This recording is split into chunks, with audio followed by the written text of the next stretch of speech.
Now I'm starting a new project with this video, and it is tying every fly from Mike Valla's Tying the Founding Flies, published in 2015. Now my plan will be to do one fly a week. There are 21 patterns in here, and if you want to follow along and you don't have this book, I encourage you to check it out. I'll put a link to it in the description. It is a great book to have. And the first one I'm going to be doing is Andy Pouillon's AP Black Beaver. It's a pretty generic, I think, mayfly nymph, black with a gold or a copper rib. Simple materials. You've got beaver fur for a dubbing, and then moose mane hair for the tail, wing case, and the legs, and then just a little bit of copper wire for the rib. So it's not a hard pattern, and a pretty fun one to tie. I think y'all are gonna like it. So there it is in the vise, the first one I'm tying out of Mike Valla's Tying the Founding Flies. It's Andy Pouillon's AP Black Beaver. Now, wing case on this one is a little shaggy. We'll see if we can't make this one we're about to do a little bit cleaner. Now, Pouillon's did have a very specific formula for number of wraps. 0.15 weight, and it's 20 minus the hook size. That's a size 10, so I'm gonna try to get 10 wraps on here. 1, 2, and I'm gonna, let's see, can I helicopter this off? I should be able to. And he also specifically stated to have, on one side, have the half of the wire, and then on the other side have the other half coming off. That's a little bit hard to pull off. So I'm not gonna sweat that too much, but I am gonna go in here and snip this.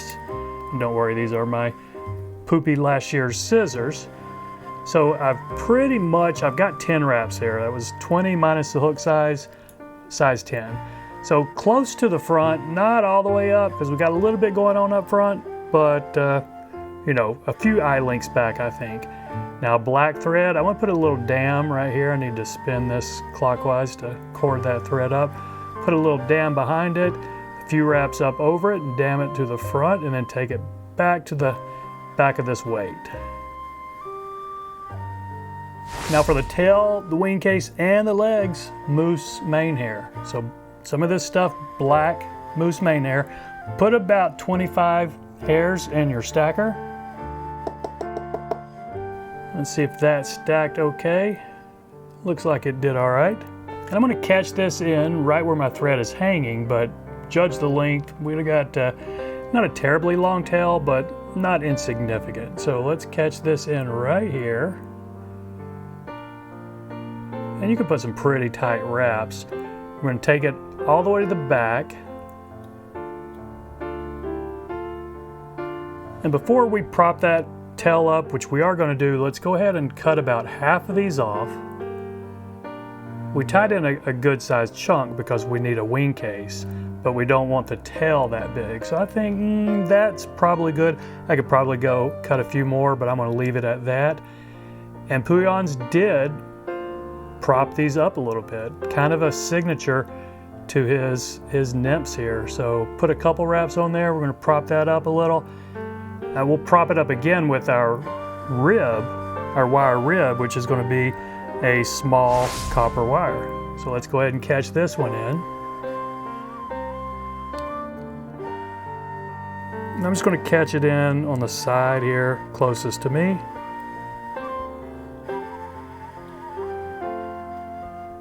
Okay, we'll leave our thread in the back. Go ahead and put some wax on it. We're going to dub the body with beaver, which is not always the easiest stuff to dub. So this is some black beaver, how the fly gets its name. It's got the underfur and a few guard hairs in it. And I wouldn't worry about trying to pull the guard hairs out. It might make it a little buggier body, but we kind of want it a little bit buggy.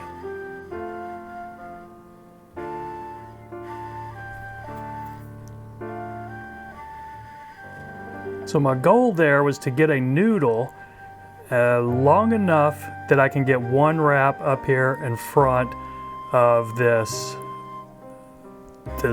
hair right here, this wing. So it looks like I'm gonna get one, yeah, I got it actually about 2 wraps right there. And see that body, yeah, you kind of want it a little bit thinner than that. We might end up trimming it, but we'll see. So the first wrap with my rib, this small copper wire is going to be right up under that tail. We're going to prop it up a little bit, and now we'll go ahead and rib it. Whatever you think looks appropriate, I would say. You know, on this size 10, probably going to get 5 wraps back here behind the wing case. And we'll go ahead and wrap it up here up front. And I'm going to take my old scissors and snip this again. I could probably helicopter it off, but we'll be just fine right there. Now a little bit more wax and a little bit more black beaver dubbing. And my goal here will be to make this, the thorax, just a little bit thicker than the back half of that body.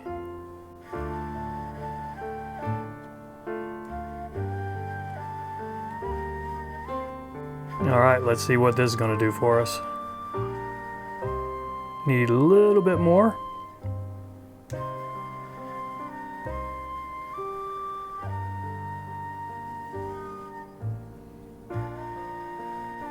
All right, let's see if we can thicken this up just a little bit.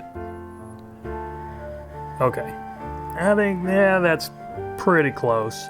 All right, with your thread up front, we're going to go ahead and pull this over. This is going to be our wing case, and all of the hairs right now, just try to keep them parallel. We'll go into some immediate fairly tight wraps right here.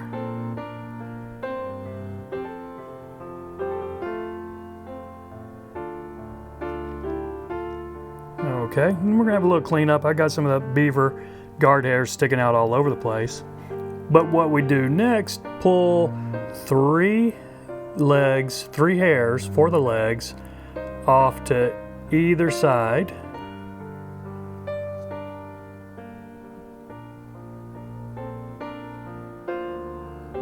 Okay, that looks like 3.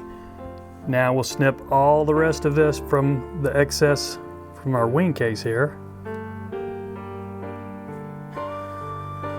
Now we're going to cut the legs to about middle of the body based on the picture in Valla's book. So let's try it right there and see how that looks. Maybe this one can be a little bit shorter here. And now I'm going to kind of finish my head right here, just a few wraps to smooth this little area out. And this is where he recommends putting your head cement on. And I usually use UV resin, so I'm just going to put a small drop right there, kind of let that wick around. Do this before you finish the head, because we're going to finish the head with a little bit more dubbing. So just quickly touch this to it. It's going to tacky that up a little bit, harden it up a little. And now just a little bit more dubbing up here. I forgot to wax it, but yeah, we'll be fine. This is just a small little tuft right there to kind of fuzz up this head a little bit. Okay, I think that's going to be fine. Let's go ahead and whip finish it.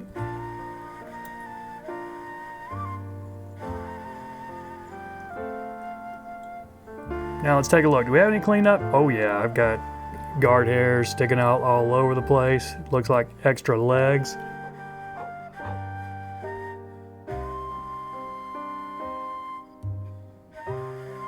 All right, I think we're about fine right here. If your moose mane hair isn't really dark enough and you want to darken it up a little bit, you can just take a Sharpie and color those legs right there. I think it would look just fine, but I'm going to leave it as is and call this one done. So that's it, my friends. I appreciate you watching. Y'all take care, and we'll see you next time.